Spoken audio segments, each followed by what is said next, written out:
August is here, and that means that the weather and the election cycle are heating up. The best way to beat the heat and stay up to date on the latest news from the US election to international breaking headlines is to become a DSR member and gain access to additional content across our network, in addition to other exclusive benefits. Use code BEATTHEHEAT to get 50% off of your membership and sign up today at thedsrnetwork.com/buy. That's Beat the Heat at thedsrnetwork.com/buy. Now please enjoy the show.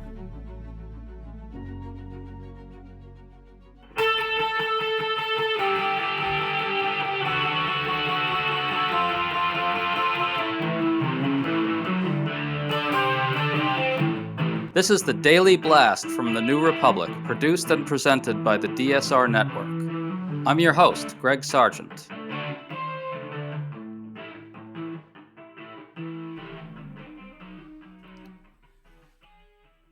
If Kamala Harris is going to defeat Donald Trump, she will need to do far better among young voters than President Biden did, which was abysmal. Well, guess what? This week, an important new poll of young voters was released, and it found that Harris's entry into the race has dramatically shifted their preferences in her favor and against Trump. This gets at a larger story. One of Trump's key weaknesses all along has been that his lead over Biden has been constituted largely among Dem-leading voters whose support for Trump appeared very soft and prone to reversing. This reversal is exactly what seems to be happening right now. Today we're really glad to be talking about this with John Della Volpe, who conducted that poll of the youth vote and knows as much as anyone alive about young voters, what's really going on with this demographic, and what it says about Harris's chances. Great to have you on, John. Thanks so much. It's a pleasure, Greg. Good to see you. John, you're the director of the Harvard Youth Poll, but you took this new survey for the group Won't Pack Down, which is spending big money and has Hollywood backing to get out the youth vote for Democrats. The new poll's key finding is that among 18 to 29-year-olds in the 8 key battleground states, she leads Trump by 51 to 42 among them, which is an astonishing 13-point shift from a previous poll that actually showed Trump up. Now, John, 51 to 42 might strike people as a little low for the youth vote, but crucially, this is among young people in the battlegrounds, right? Which makes it a more powerful finding. Can you talk about that? Yes, and I think the context, Greg, and again, this is a poll that my company, Social Sphere, and I conducted for Won't Pack Down. But, a month ago, the 4th of July, we saw Trump, something that I'm not sure I would have predicted 6 months ago. We saw Donald Trump outright winning the youth vote among the registered voters in these battleground states. So as you said in the open, over the last 3 weeks, this, I think, youth cohort is in the process of recalibrating and looking more like the youth cohort I would have expected to see, and certainly something that I'd seen in the last couple of cycles. So yes, 51-42 is on its way there. I don't think that she would be comfortable, with a 51, 42 point margin, a month or 2 months from now. Honestly, this needs to get somewhere into the mid 50s, which is where it was minimum in the battleground states in 2020, and is what I think is required to feel comfortable about electoral college victory in November. Right, and so the mid 50s, which you're saying is really her target for comfort, is eminently within reach now with her at 51%. And your survey data also finds room for her to grow, right? Can you describe why that is? Yeah, I think so. I think it depends upon the state, but I think we're talking mid 50s up to 60%. Okay. Let's remember, Greg, we have 5 battleground states that flipped from red to blue between 2016 and 2020. Donald Trump won the voters of everybody over the age of 45, essentially Gen Xers, boomers, and silent Gen. It was roughly a 20-point margin among the under 30 vote across those battleground states that flip it. So that's where she needs to get to.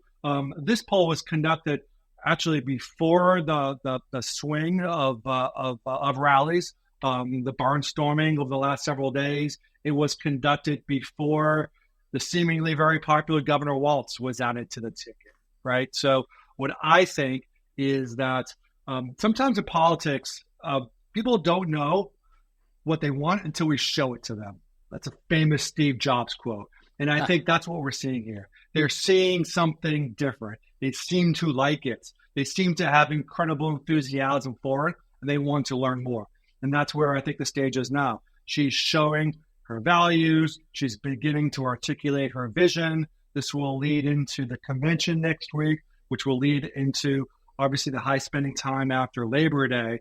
And I think just people want to make sure that they're comfortable that their first reaction is actually true and that those values do mostly align with where young people want to see the country moving. And I want to underscore how remarkable it is that in such a short period of time, Harris has gotten to very close to where she has to be with this demographic. Your poll also finds this kind of astonishing jump in enthusiasm with Harris's entry. 55% of these young voters now say they're more enthusiastic about voting. That's 60% among young females and 77% of young Democrats. I mean, those are big numbers. What's driving this shift, really? Those are big numbers. And let me echo just a couple of other points, right? The youngest cohort, 18 to 24-year-olds, basically the younger you are, the more enthusiastic you are. That is literally a 180 from what we saw just a few weeks ago. The Biden campaign had a significant issue with those first-time voters, people voting for the first 18 to 21, 22-year-olds. So we're seeing that. We're also seeing it among the group that the Trump campaign thinks are the softest, men of color, Hispanic, and African Americans. We're seeing more than a 50-point jump in terms of their enthusiasm as well. Again, what I think they're responding to is, and I can see this in the data, the attributes, the qualities. They see her as kind of aligned with where they are, their vision, but more importantly, they see her as a fighter. You know, they see the energy, and I think that's what they really kind of appreciate, the fact that will stand toe-to-toe with against Trump on the debate stage and other places and really kind of fight for their vision. I think that's really what they're kind of responding to, and someone that they can connect with.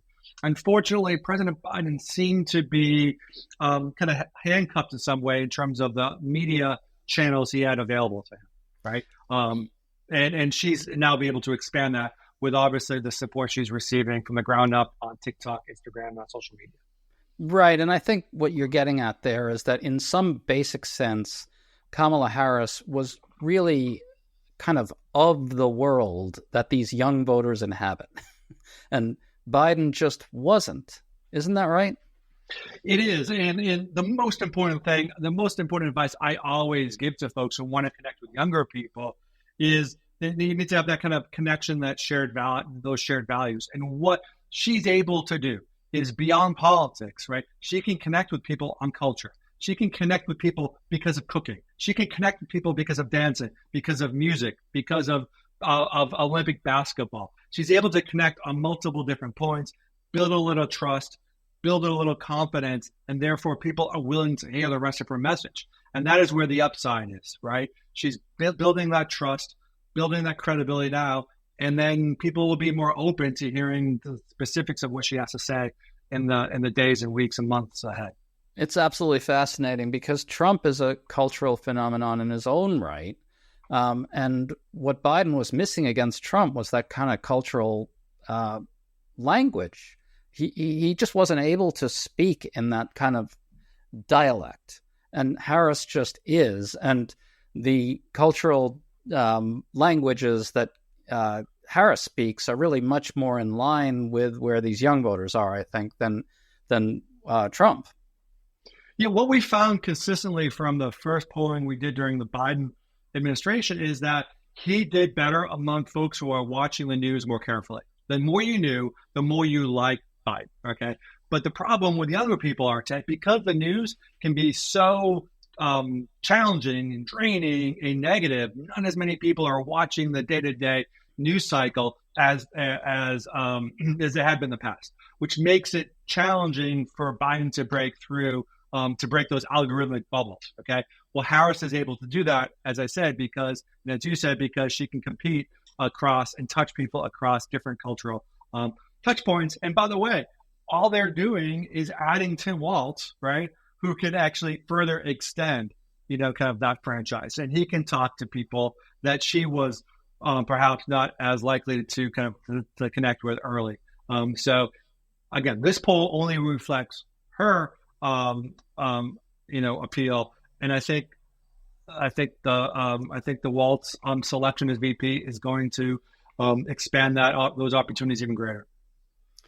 I want to go big picture in another sense as well. When Biden was in the race and trailing Trump, it was driving Democrats crazy that Trump seemed surprisingly strong among young and non-white voters, particularly men, as you mentioned earlier.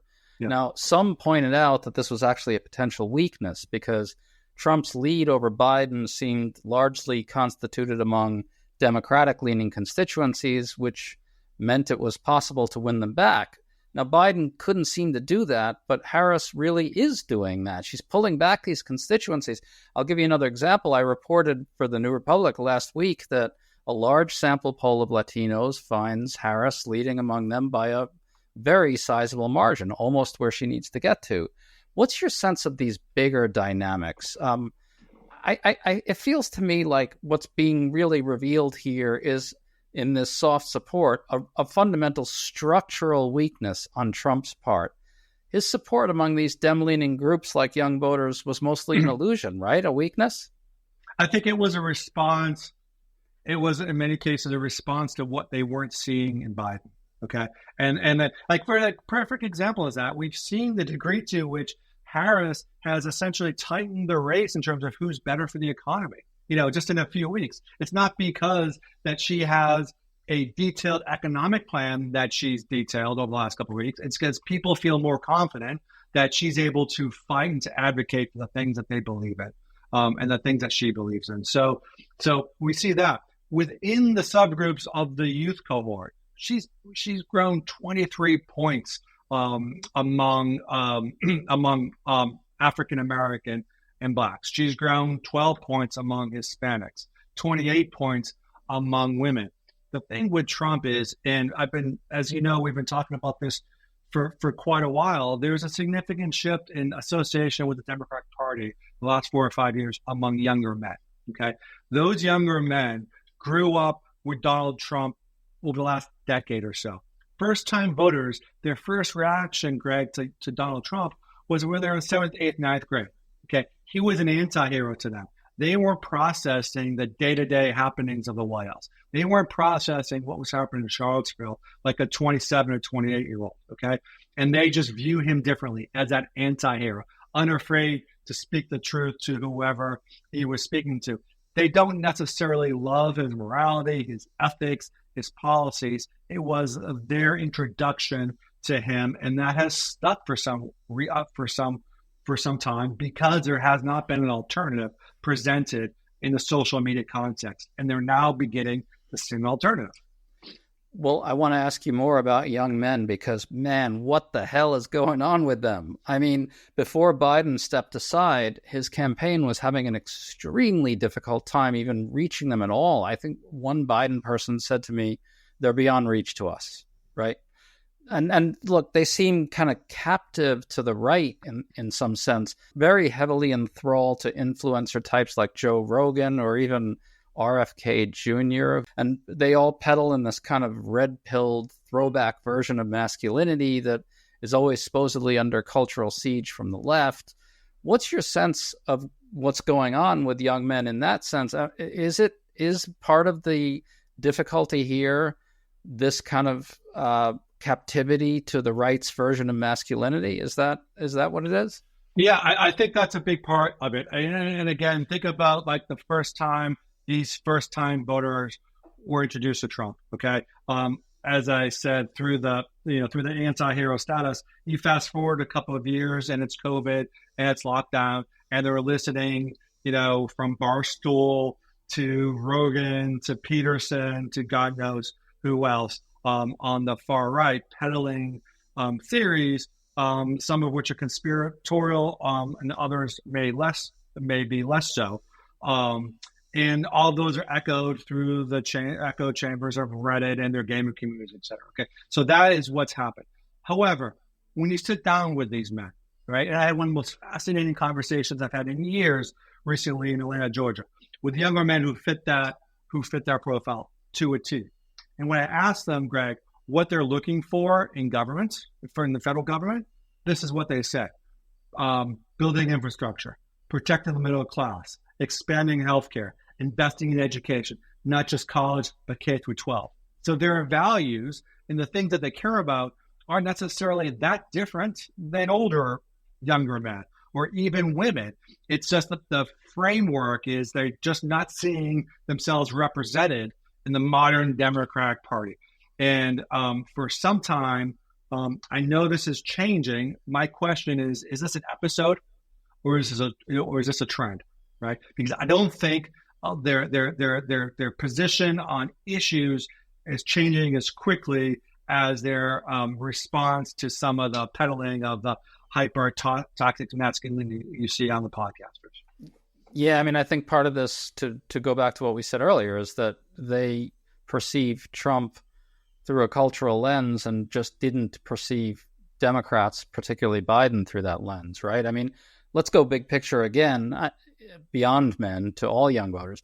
In the 2018 Dem midterm victory, the 2020 defeat of Trump, and the fending off of the supposed red wave in 2022, youth turnout was critical. So it seemed as if Trump was mobilizing a historic youth backlash against him.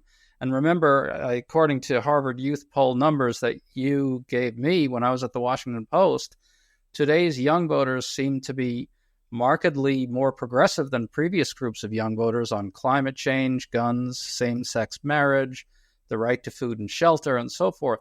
But then Trump's surprising success against Biden among them seemed to undercut all those narratives. But now, with Harris's entry, they're swinging against Trump. It's pretty damn confusing. I mean, are young voters more progressive? What's the big picture story here?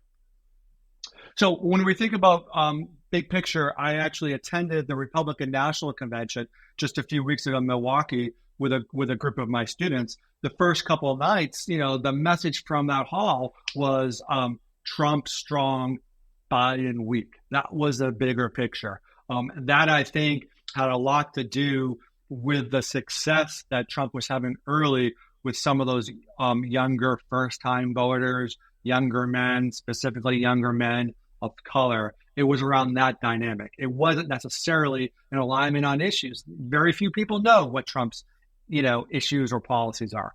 Now what we're seeing, I think, is a reset. We can see this in the attributes and the qualities in this Won't Pack Down poll. Is Harris is closing the gap very, very quickly, including on who's a strong leader. So I think that that is a dynamic, and that is something that I think really gives some confidence to young voters, and I think they are likely to turn out in this kinds of numbers you saw that tip elections in 18, 20, 22, as you mentioned. I just want to pick up on one thing you said to close this out. It seems to me that young voters in particular might be really uniquely able to perceive Harris as a strong leader relative to Trump, whose mode of leadership might seem old-fashioned to them. Is that part of what's going on here? They have up-to-date conceptions of what strong leadership really is, and up-to-date conceptions of how women can fill that role that are really inducing them to see her as a strong leader against Trump. And by the way, let's just mention what could be more galling to Trump than people seeing Kamala Harris as a stronger leader than him. One of the constituencies, Greg, that Trump is most focused on are younger Black men from Georgia. Okay, here's a verbatim in this report that we presented today. I would just, and this is a younger Black voter from Georgia, describing what they've heard about Kamala Harris the last couple of weeks. Quote, I would describe her as a driven woman. She sees that a united America is better than a divided one. Driven as a positive attribute from someone who knows strength and grows up in a community likely where they've seen a lot of driven women, right? Women of color in Georgia who have made such a significant difference in their communities. And that's what she's giving. That's the vibe that she's giving to millions of younger people, Black, white, or otherwise.